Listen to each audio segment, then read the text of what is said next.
Ito matindi. Nahati. Nasunog pati mga bunga. Oh. Naubos hanggang baba oh. Oh. Hanggang gitna. Oh. Ito pa, pangatlo. Tatlo, 4, 5, 6.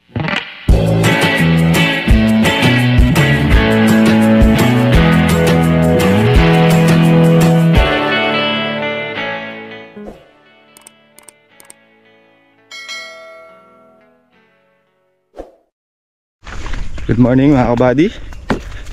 Dito na tayo sa Lucky Farm. At titingnan lang natin kung ano yung ganap ng nasalab na kalamansi natin dito.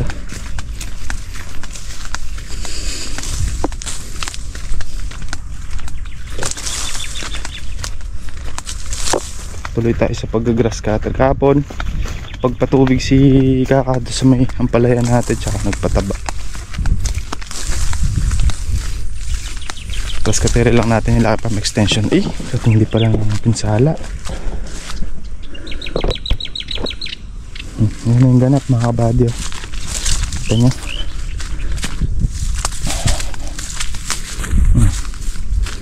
Nasalab. Yan o. Ito matindi. Nahati. Nasunog pati mga bunga. Oh. Yan o. So isa, dalawa, naubos hanggang baba oh. Oh. Hanggang gitna. Oh. Ito pa, pangatlo. Tatlo, 4, 5, 6, 7. 7 na doon. Tingnan natin sa gawin ito. Malala yung dalawa doon. Ito bahagya lang ito mga ito. Makapagod.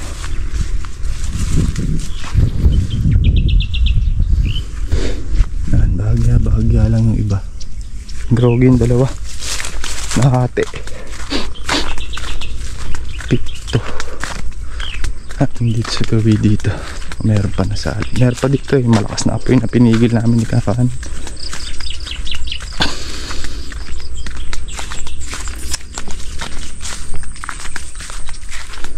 Dami na rin dito ng grass cutter. Nangyari tayo sa kabila, pwede na tayo lumipat dito. Lapit na ma-harvest yung saba natin ayun. Ito dito palagi ko salab din to. Ito malakas ayan o. 7 pati papaya, pero mabubuhay naman siguro yan. Yan na 7, 8, 9. Ito pa 10 puno. Ayun, 11. Sayang, ang daming bunga. Oh. Mga bunga. Pati maliliit. Nalaglag na yun. May magsusupang naman ulit yan. Ayun, papaya natin. Ayan. 1, 2, 3, 4, 5, 5. Pero sa tingin ko, buhay pa yan. Na ano lang yung dahon. Kalukuyang namumunga oh. Nalanat na yung bunga. Hindi na natin.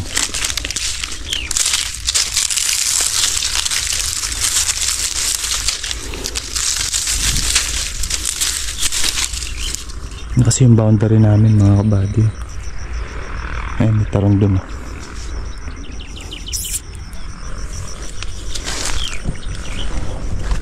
So yun yung update natin sa ating nasalab na kalamansi.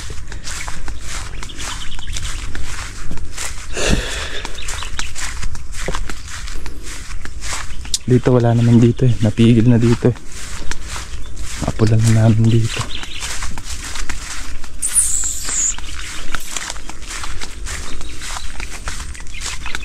Buti natalasan. Hindi, lahat ng gilid na yan.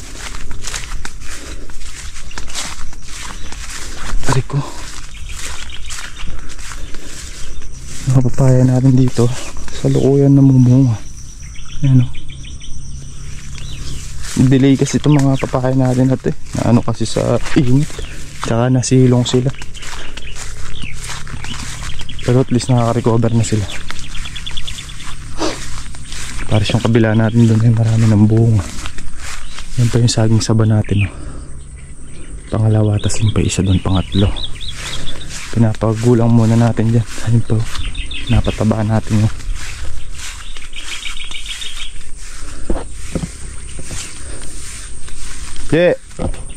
ganda yung sitaw mo yan.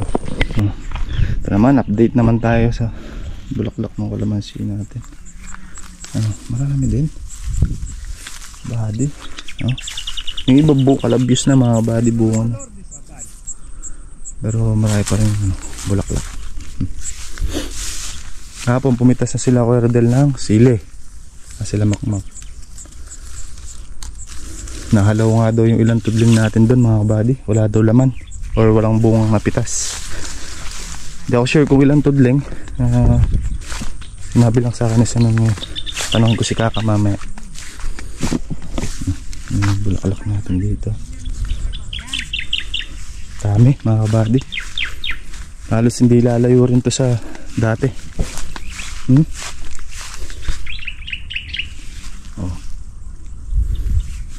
Ayun, siling dito, hindi pa napitas pala dito. Meron pa doon sa dulo doon, hindi pa rin tapos. Nandito yung napitas nila. Matapat man sa murat, mahal yan. Meron pa rin tayong nabibitas. Kaya nga may-absuelto lang yung puhunan sa pabunga eh. Pero ma-absuelto naman yan mga kabady.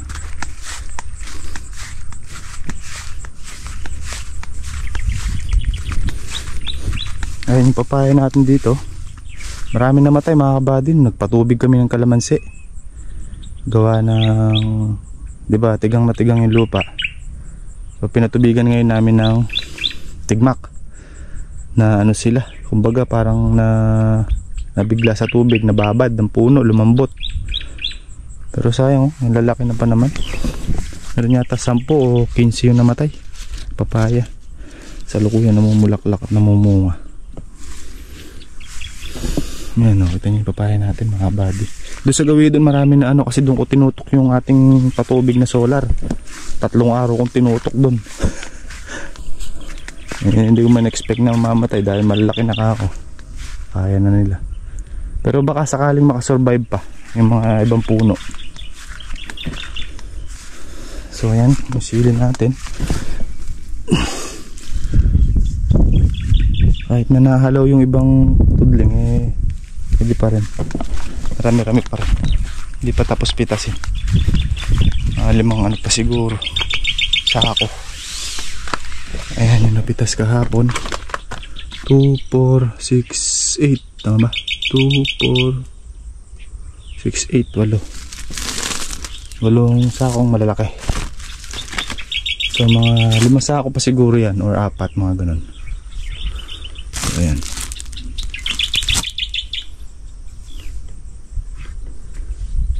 Ito yung ating grass cutter, naka-ready. At tayo ay bibira. Grass cutter natin yung dulo dun. Schedule din ang spray pala nito ngayon mga kabady. Ito, spray ngayon yan. Mayang hapon siguro. Update. Lamansi. Oh. Yung mga babi ng bulaklak. Alas hindi rin nalayo doon sa unang pabulaklak natin dito.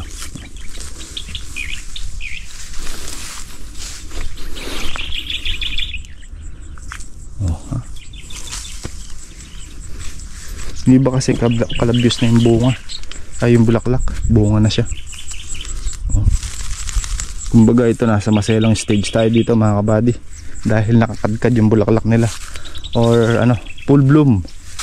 Sabihin kabanguhan nila mga kabady, kaya nasa critical condition pa itong mga kalamansi natin na to, kaya hindi tayo pwede magbabaya sa pag-spray. Ayan o, obvious na yung ibang bunga mga kabady. Ayan o.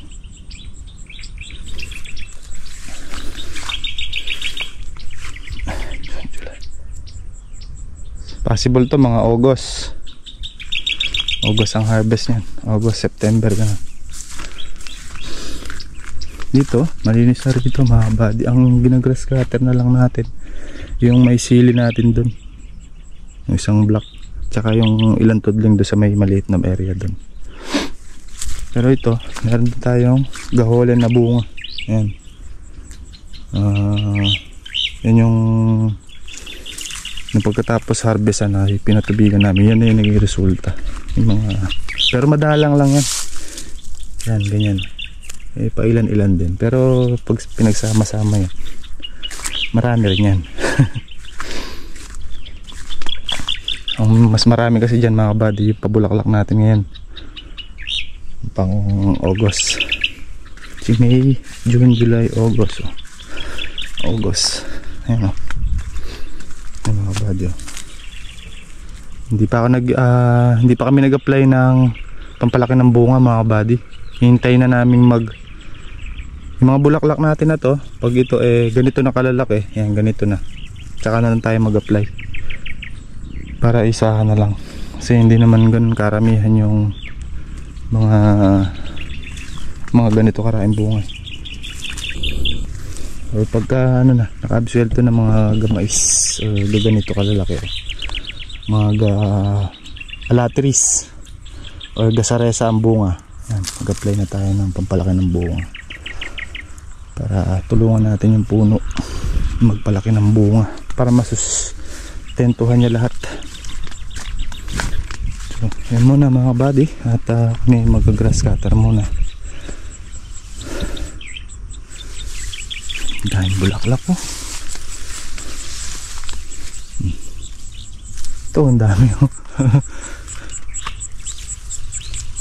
Oh, tatagtag na. So ang spray namin dito pagitan 2 araw ulit. Pagka yan kabyos na ulit yung bulaklak or natagtag na yung mga petals ng bulaklak, every 4 days tayo. Pero sa ngayon continue yan, every 2 days. Walang palya. Pumalya lang kami ng isang beses gawa ng umulan, pero sinundan ulit namin ang mas malapit do sa schedule ng spray. Ayan o. Pag ganito na lahat yan, medyo mag-swelto na yan. Okay mga kabady, pero marami pang mga kabady, marami pang humahabol na bulaklak or marami pang lumalabas. Patingin ko pag ito tinubigan ulit namin, marami pa ulit lalabas to. Maraming hahabol kasi yung ibang dahon na magulang sa ilalim, konti pa lang yung binibigay. Gaya nito, mga dahon na to, yan, patingin ko hahabol pa yan. Ayan o, may pahabol pa nga ayan o, ito nyo to, ayan ito mga bado, ayan o, mahabol pa siya. Ayan po, ito mas mapatotohanan to. Ayan o, ito nyo mga body, may dot na color white, yun o, ibig sabihin naglalabas pa siya, naglalabas pa ng another bulaklak. So yung order nating sili 20 tray ba yun? Nag-order ako ng sili mga body, 20 tray na sili tsaka 10 tray na kamatis. Tatanim ulit natin dito papunta ng tagulan. Try natin kasi tuminsan kasi nagmimilagro ang presyo ng panigang, lalo na pagka wag naman sana, kahit wag na sana pumalo ng magandang presyo, wag lang sana lumubog. Pero di natin masasabi o hindi natin maiiwasan yung ganun. Kasi mga buddy, pagka halimbawa nalubog or may kalamidad na dumating, pero sana kahit wag na nga, gaya ng sabi ko mga buddy. Pero syempre sino ba naman tayo para malaman yung mga ganung bagay, di ba? Kung kailan darating. Tumataas ang presyo ng mga gulay. Pero hindi porque halimbawa lumubog ngayon, tapos kinabukasan sabi mo singit, hindi. Palipas ka pa ng mga 1 week nun. Kasi pag lumubog mga kabady, halimbawa lumubog ngayon, tapos sasabihin mo pitas tayo ng sili halimbawa, Tapos tayong sili kasi singit galing lumubog. Hindi singit yun mga kabady. Mababa ang presyo nun. Alam mo bakit? Kasi halos sabay-sabay. Kalimitan kasi pagka nagkakaganon bumabaha. Siyempre yung mga nagtatanim sasagipin yung mga pananim nila, di ba? Pipitasin nila yung mga dapat nang pitasin, or kahit hindi pa dapat pitasin, pinipitas na nila kung gawa ng aabutan ng baha. So lahat ganun ang mindset mga kabady. So kung sasabay ka doon, bagsak din ang presyo. Palipas ka mga 1 linggo, yun, baka sakaling makasingit ng presyo pag gano'n. Pero sana nga kahit huwag na lumubog mga kabady, or kahit di na tumaas yung presyo, huwag na lumubog para masaya. No, okay na. Ano mo yung salamin mo yan mga kabady, nayari na natin yung isang black na maliit doon. So ngayon yun doon na lang sa may kalamansi, sa may silihan.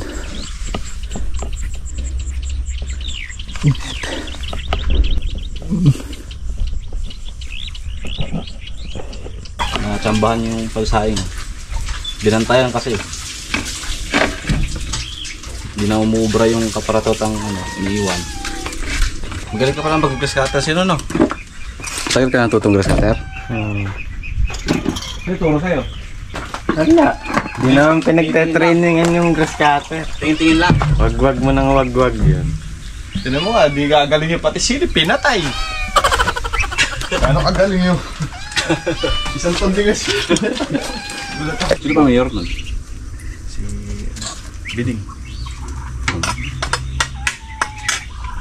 Biding tumbang para siya.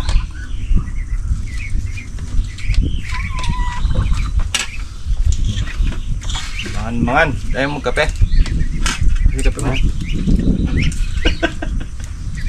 Ngayon. Ha? Saan? Ikaw biyahe mo kape? Oo. Dalawa tinimpla niya eh. Kaya lang. Isa lang.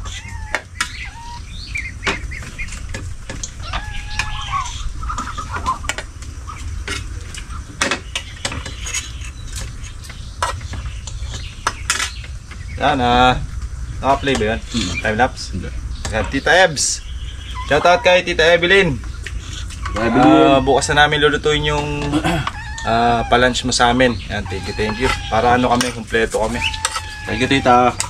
Tsaka yung kay kay ka-farmer, hintay lang namin tita matapos yung trabaho namin dito sa Balag para kumbaga para sarado yung trabaho. Tsaka tayo kakain kinaka-farmer. Ano kasi nan, no? Lakad ka lang.